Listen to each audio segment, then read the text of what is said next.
بسم اللہ الرحمن الرحیم۔ السلام علیکم ناظرین۔ برصغیر میں زندگی کی گاڑی کو آگے بڑھانے کے لیے 3 طرح کے کیلنڈر دیکھے جاتے ہیں، جن میں عیسوی کیلنڈر، اسلامی کیلنڈر اور بکرمی یا دیسی کیلنڈر۔ عیسوی کیلنڈر کے حساب سے 2 مئی 2025 دن جمعے کا، ہجری یا قمری کیلنڈر کے حساب سے پاکستان، بھارت، بنگلہ دیش اور دیگر ممالک میں 3 ذی القعدہ 1446 ہجری دن جمعے کا، سعودی عرب اور دیگر خلیجی ممالک میں 4 ذی القعدہ 1446 ہجری دن جمعے کا۔ سعودی عرب اور دیگر خلیجی ممالک قمری کیلنڈر کے حساب سے ہم سے ایک دن آگے ہیں، 18 ویساکھ یا بیساکھ 2022 دن جمعہ۔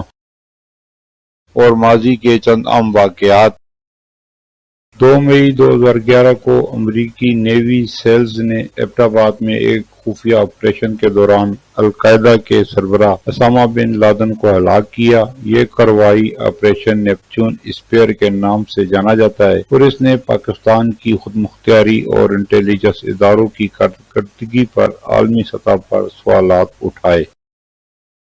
2 مئی 1961 میں افغان افواج اور قبائلی جنگجوؤں نے پاکستان کے قبائلی علاقے باجوڑ میں در اندازی کی کوشش کی۔ پاکستانی فضائیہ نے جوابی کارروائی کرتے ہوئے افغان پوزیشنز پر بمباری کی، جس کے نتیجے میں افغان افواج کو پسپا ہونا پڑا۔ یہ واقعہ پاکستان اور افغانستان کے درمیان سرحدی کشیدگی کی ایک اہم مثال ہے۔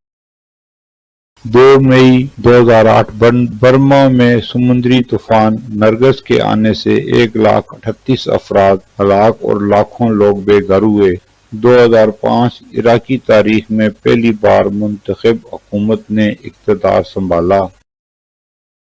1997 برطانیہ میں 18 سال بعد لیبر پارٹی اقتدار میں آئی۔ اس کے لیڈر ٹونی بلیئر برطانیہ کے پارلیمانی تاریخ میں سب سے کم عمر وزیر اعظم بنے۔ پھر ملیں گے اگلی ویڈیو میں، جب تک دیجیے مجھے اجازت۔ اللہ حافظ۔